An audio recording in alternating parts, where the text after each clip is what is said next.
Christine, how much does it hurt the WNBA when Caitlin Clark is out?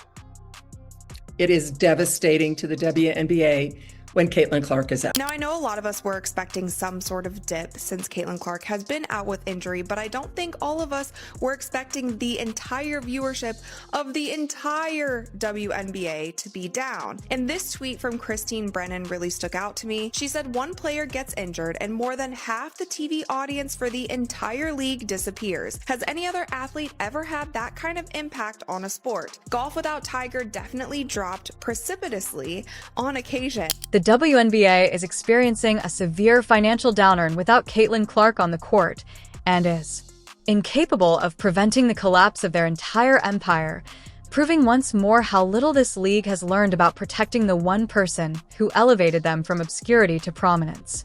This is the story of a league that continues to injure itself as its best player suffers injuries on the sidelines, and how their unwavering reluctance to face reality is costing them millions of dollars every day. And the truth is the truth, and the data is there.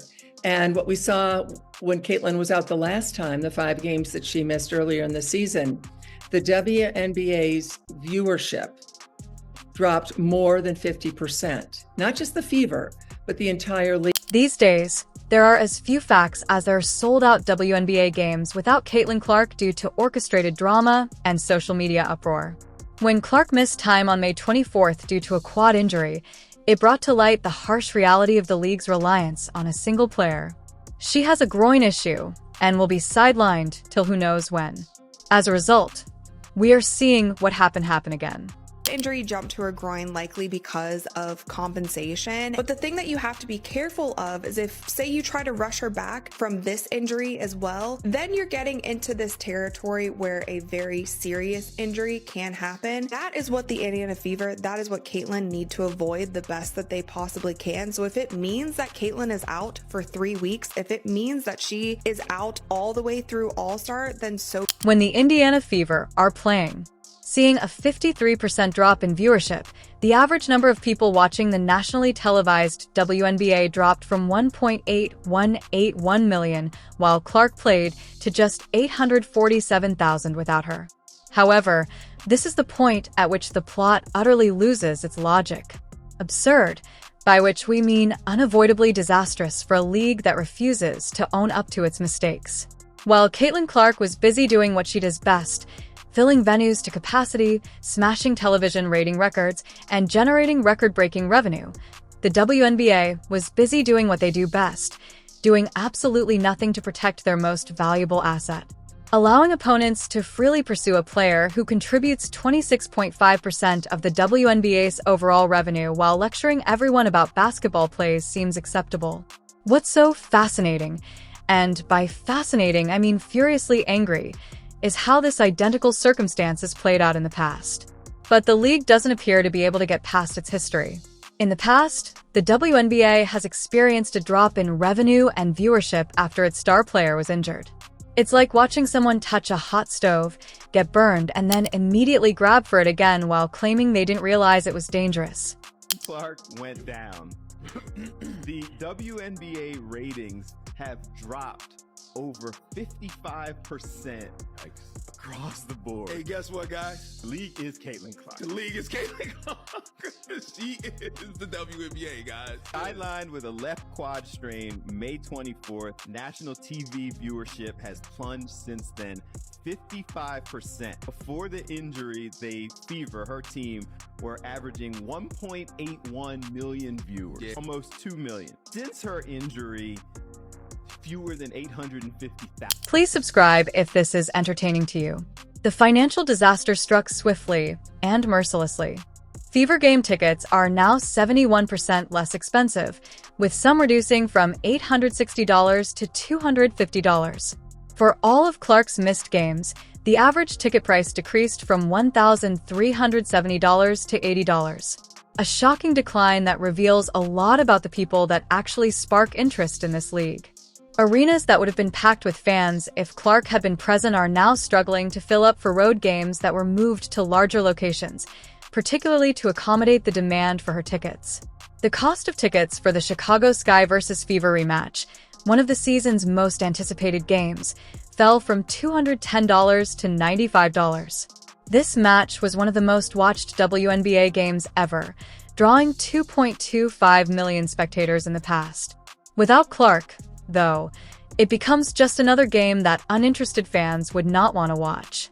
News is alarming for the league, and it's alarming for the league because this is such a crucial year for the WNBA. At the end of this season, the WNBA will go into CBA negotiations. If negotiations go well, then every single player in the WNBA has a much better chance of making so much more in their next contract. And that's one thing when you start thinking about how many people stopped watching when Caitlin Clark got injured. A lot of people stopped watching because they are boycotting the WNBA. They don't want to give viewership to any other teams or any other players, whether they like other players on the team or not, because of how the media and the league itself has handled Caitlin Clark and how they have treated her. Veteran sports writer Christine Brennan is one of the most vocal opponents of the WNBA's handling of its top player.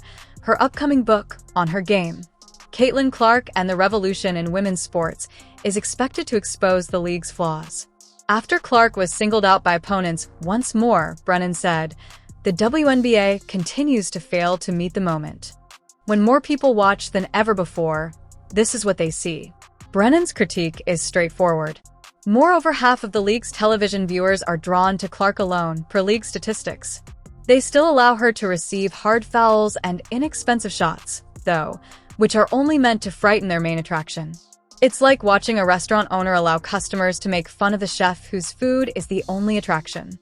What's really concerning about this is the fact that we are only a month into the regular season, and Caitlin Clark has already been out with 2 injuries. With the first one being her having to miss some time with a left quad strain. Now, of course, this is concerning because if you're already on your second injury, you don't want to be that player that is always hurt. Cough, cough, Embiid, cough, cough, Anthony Davis. So I really do hope that the fever really sits her out right now for a while, only because you don't want her to have more long-term injuries and be more prone. The pattern has become predictable and annoying at the same time.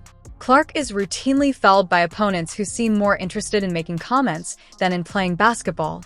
The Chicago Sky were responsible for 80% of the league's 30 severe fouls against Clark in 2024, including 5 of those instances.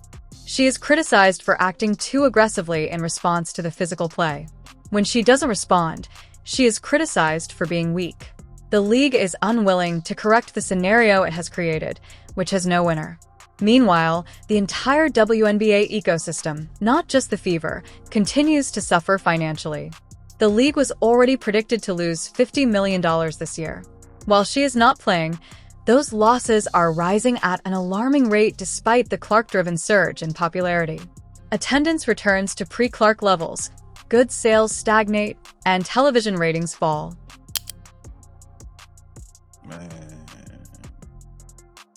Man, bruh. Congratulations to the WNBA. Your ratings are going to drop by 55 to 60% once again. I believe the WNBA have successfully broken Caitlin Clark. The worst thing about this whole disaster is that it was completely preventable. When Clark initially started playing, she was a quiet rookie who frequently gave her teammates praise and deflected attention from herself. She handled criticism with remarkable maturity and grace for a 22-year-old. The league had the chance to embrace her, protect her, and use her notoriety to advance the sport overall. Instead, they allowed jealousy and small-time politics to spoil what should have been a celebration of women's basketball. The effects of a Clark's injuries extend far beyond television ratings and ticket sales. Due to the Clark-driven development, business sponsors who invested millions of dollars now question the validity of their decisions. This situation draws attention to a significant problem with the WNBA's public image.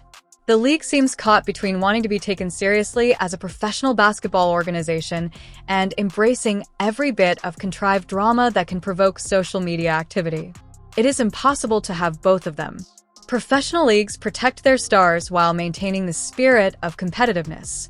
High school drama clubs incite controversy in the hopes that someone would notice. As big a deal as Tiger was in men's golf, Keith, he did, and when he was gone, it affected the ratings, but nothing like that.